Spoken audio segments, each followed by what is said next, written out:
Here at TCU, Fort Worth, where TCU has just beaten Sacred Heart 10-0. Fort Worth regional victory for the Horned Frogs. Coach, after Tulsa, it's more like what you wanted it to be tonight, right?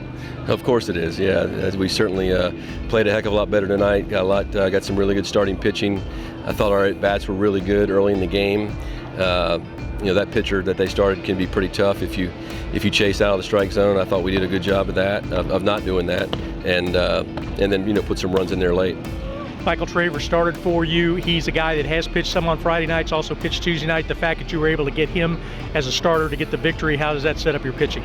Well, it sets it up great. We all four of our starting pitchers, we truly feel like are interchangeable. They've all pitched on Friday night, which I don't know how many teams in the country can say that, and so we just felt like he was obviously rested, hadn't pitched in a couple weeks, but he was also the best matchup to what we felt like their strengths and weaknesses were, and also to set us up for even better matchups throughout the course of the weekend versus the other teams.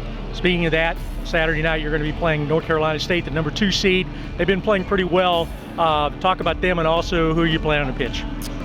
Preston Morrison will pitch for us, and I know that they have a really good freshman left-handed pitcher that's just been really tough to beat. I've watched a lot of video on him, and he's really impressive, and so that's going to be a tall task for us. But when you're in the NCAA tournament, everybody you face is good. So we face great pitching in the Big 12 and in our non-conference schedule. So they have a great club, very, very competitive.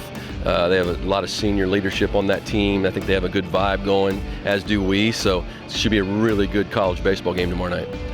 Okay, that's TCU coach Jim Schlossnagle. The Horned Frogs off to a good start in the Fort Worth Regional, 10-0 victory over Sacred Heart. Reporting from Fort Worth for the Big 12 Digital Network, I'm Wendell Barnhouse.